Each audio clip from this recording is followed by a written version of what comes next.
গণমাধ্যমে কিন্তু আমাদের যে নির্বাচনে যেসব দোষ ত্রুটি এবং যেখানে পক্ষপাতিত্ব আছে, যেখানে বাড়াবাড়ি আছে, কোন রকম ওই যে কারচুপি হলে এবং ওই যে অতন্দ্র প্রহরীর ভূমিকা গণমাধ্যমকেই পালন করতে হয়, এবং গণমাধ্যম যদি সেই ভূমিকা পালন করত তাহলে হয়তো আমাদের এই জালিয়াতির নির্বাচনগুলো, এই যে কারচুপির নির্বাচনগুলো বহুলাংশে বোধহয় প্রতিহত করা যেত, ঠেকানো যেত। আমি মনে করি যে গণমাধ্যমের ভূমিকা অনেক ক্ষেত্রেই গণমাধ্যমের ভূমিকা আছে, আপনারা অনেকে বলেছেন, আরো বলবেন, কিন্তু আমাদের গণতান্ত্রিক ব্যবস্থাকে কার্যকর করার জন্য, আমাদের নির্বাচনী ব্যবস্থাকে কার্যকর করে আমাদের ভোটাধিকার ইত্যাদি প্রতিষ্ঠিত করার জন্য, নিশ্চিত করার জন্য গণমাধ্যমের ভূমিকা অত্যন্ত গুরুত্বপূর্ণ।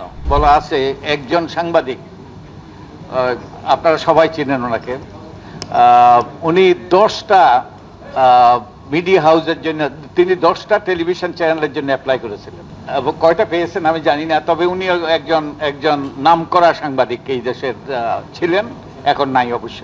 আর আরেক দিকে এই চ্যানেলগুলো যে, বিশেষত টেলিভিশন চ্যানেলগুলো যে লাইসেন্স দেওয়া হয়েছে, এই রিপোর্টের 58 পৃষ্ঠায় একটা প্যারাগ্রাফ আছে, আমি একটা আপনাদের পড়ে শোনাই। অধিকাংশ আবেদনকারী চ্যানেল লাইসেন্স পাওয়ার জন্য সরকারকে খুশি করতে তাদের পছন্দনীয় কথা আবেদনে উল্লেখ করেছেন।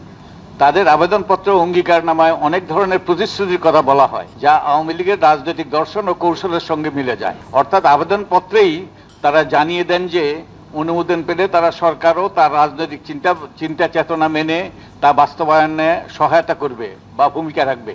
যেমন বঙ্গবন্ধু সৈনিক লীগের সভাপতি, একজন ব্যবসায়ী, আমি নাম বলবো না, তিনি একটা টিভির অনুমোদন পান। তিনি প্রথম আবেদন জমা দেন 2008 সালের 13ই অক্টোবর, যেখানে বিধিবিধান ও নিয়মকানুন মেনে চ্যানেল প্রতিষ্ঠার কথা বলেন। পরে আওয়ামী লীগ ক্ষমতা গ্রহণের পর 2011 সালের 7ই জুন তিনি আরেকটা আবেদনপত্র জমা দেন, যেখানে মাননীয় প্রধানমন্ত্রী শেখ হাসিনার ডিজিটাল বাংলাদেশ গড়ার ঘোষণা বাস্তবায়নের অংশীদার হওয়ার জন্য আনকোট টিভি চ্যানেল স্থাপন করতে চান বলে উল্লেখ করেন।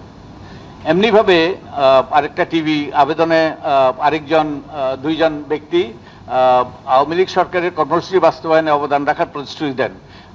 আরেকটা হাউজের মালিকানাধীন একটা চ্যানেলে সরকারের রূপকল্প বাস্তবায়নের প্রতিশ্রুতির কথা বলা হয়, এবং আরেকটা চ্যানেলে ডিজিটাল বাংলাদেশ গড়ার স্বপ্ন বাস্তবায়নের কথা উল্লেখ করা। তো এইসব আবেদনের প্রেক্ষিতেই লাইসেন্স দেওয়া হয়েছে গত 15-16 বছরে, এবং তার আমরা ফলাফল দেখেছি।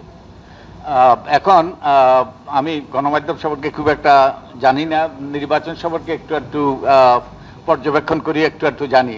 তো এই যে গণমাধ্যমে যে অরাজকতা হয়েছে এবং যেখানে ন্যাক্কারজনক ঘটনাগুলো ঘটেছে, এর প্রভাব কিন্তু নির্বাচনে পড়েছে এবং আমাদের গণতান্ত্রিক ব্যবস্থাকে ধ্বংস করার ব্যাপারে একটা বিরাট ভূমিকা রেখেছে। এখন তো আমরা গতকালকে দেখলাম আমাদের একজন সাবেক সিইসি তিনি গ্রেপ্তার হয়েছেন, কয়েকদিন আগে আরেকজন সিইসি গ্রেপ্তার হয়েছেন, এবং তিনি মব আক্রমণের শিকার হয়েছেন, যেটা সম্পূর্ণ ন্যাক্কারজনক এবং কোনোভাবে গ্রহণযোগ্য নয়, শাস্তিযোগ্য অপরাধ, এবং যারা এটা করেছে তাদেরকে শাস্তি দেওয়া উচিত। তো এই যে এই ঘটনাগুলো ঘটলো, তার মানে এই সব ব্যক্তিরা আমাদের তিনটা নির্বাচন বিতর্কিত বলা যায়, জালিয়াতি নির্বাচন বলা যায়, মধ্যরাতের নির্বাচন বলা যায়, আমি আর ডামির নির্বাচন, অনেক রকম বিশেষণ ব্যবহার করা হয়, কিন্তু এই গণমাধ্যম তার সেই ব্যাপারে একটা গুরুত্বপূর্ণ ভূমিকা রেখেছে। একটা নির্বাচনকে সুষ্ঠু করতে হলে অনেকগুলো অংশীজনের ভূমিকা লাগে, অনেকগুলো অংশীজন গুরুত্বপূর্ণ ভূমিকা রাখে। তার মধ্যে সবচেয়ে গুরুত্বপূর্ণ অংশীজন হলেন আমাদের নির্বাচন কমিশন হলো সাংবিধানিকভাবে দায়িত্বপ্রাপ্ত প্রতিষ্ঠান, স্বাধীন প্রতিষ্ঠান, এবং তাদের দায়িত্ব নির্বাচন সুষ্ঠু নিরপেক্ষ করা। তারপরে হলো আমাদের রাজনৈতিক দল, সরকার, তারপরে হলো সরকার গুরুত্বপূর্ণ। সরকার মানে আইন শৃঙ্খলা রক্ষাকারী বাহিনী, সরকার মানে প্রশাসন ইত্যাদি, তারা যে একটা সমতল ক্ষেত্র প্রস্তুত করবে ইত্যাদি, তারা গুরুত্বপূর্ণ ভূমিকা পালন করে। তারপরে রাজনৈতিক দল, অবশ্যই রাজনৈতিক দলের গুরুত্বপূর্ণ ভূমিকা আছে, তাদের প্রার্থীদের সদাচরণ, তাদের সঠিক ব্যক্তিদেরকে মনোনয়ন দেওয়া ইত্যাদি। এখানে রাজনৈতিক দলের ভূমিকা অত্যন্ত গুরুত্বপূর্ণ। তার পাশাপাশি গুরুত্বপূর্ণ ভূমিকা হলো নাগরিক সমাজের ভূমিকা। এখানে অনেকে নাগরিক সমাজের প্রতিনিধি আছেন, তাদের গুরুত্বপূর্ণ ভূমিকা। এবং আমি তো মনে করি এর চেয়েও গুরুত্বপূর্ণ ভূমিকা পালন করে আমাদের গণমাধ্যম। গণমাধ্যমে কিন্তু আমাদের যে নির্বাচনের যেসব দোষ ত্রুটি এবং যেখানে পক্ষপাতিত্ব আছে, যেখানে বাড়াবাড়ি আছে এবং কোনো রকম ওই যে কারচুপি হলে এবং ওই যে অতন্দ্র প্রহরীর ভূমিকা গণমাধ্যমকেই পালন করতে হয়। এবং গণমাধ্যম যদি সেই ভূমিকা পালন করত, তাহলে হয়তো আমাদের এই জালিয়াতির নির্বাচনগুলো, এই যে কারচুপির নির্বাচনগুলো বহুলাংশে বোধহয় প্রতিহত করা যেত, ঠেকানো যেত।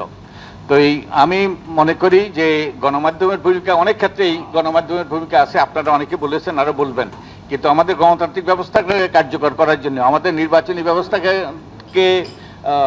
যে এটাকে কার্যকর করে আমাদের ভোটাধিকার ইত্যাদি প্রতিষ্ঠিত করার জন্য, নিশ্চিত করার জন্য গণমাধ্যমের ভূমিকা অত্যন্ত গুরুত্বপূর্ণ। তো আমি আশা করি যে এই রিপোর্টটা থেকে যে সকল সুপারিশ করা হয়েছে, এই সুপারিশগুলো বাস্তবায়ন করবে সরকার দ্রুততার সাথে। এবং আমরা যারা যেই ভূমিকা পালন করতে পারি, আমরা সবাই আমাদের ভূমিকা পালন করব। এবং এগুলো বাস্তবায়নের মাধ্যমেই হয়তোবা আমরা গণমাধ্যমে একটা বিরাট পরিবর্তন আনতে পারবো, বিপ্লব ঘটাতে পারবো কিনা জানি না। একটা গণমাধ্যমের ভূমিকা রূপান্তর ঘটবে হয়তোবা, এবং তার মাধ্যমে আমাদের সুষ্ঠু নিরপেক্ষ নির্বাচনের পথ সুগম হবে। এবং এর মাধ্যমে গণতান্ত্রিক উত্তরণ, আমাদের যে নির্বাচন হলে তো হবে না, নির্বাচনেই গণতন্ত্র নয়, নির্বাচনের প্রাথমিক পদক্ষেপ। এবং এরপরে যে পদক্ষেপ গণতান্ত্রিক উত্তরণ, একটা কার্যকর গণতান্ত্রিক ব্যবস্থা, সেটা প্রতিষ্ঠার ক্ষেত্রে আমরা সফল হব। তো এখানে গণমাধ্যমের ভূমিকা অত্যন্ত গুরুত্বপূর্ণ। তো আমি আশা করি আমরা সবাই আমাদের অবস্থান থেকে আমরা সেই ভূমিকা পালন করব।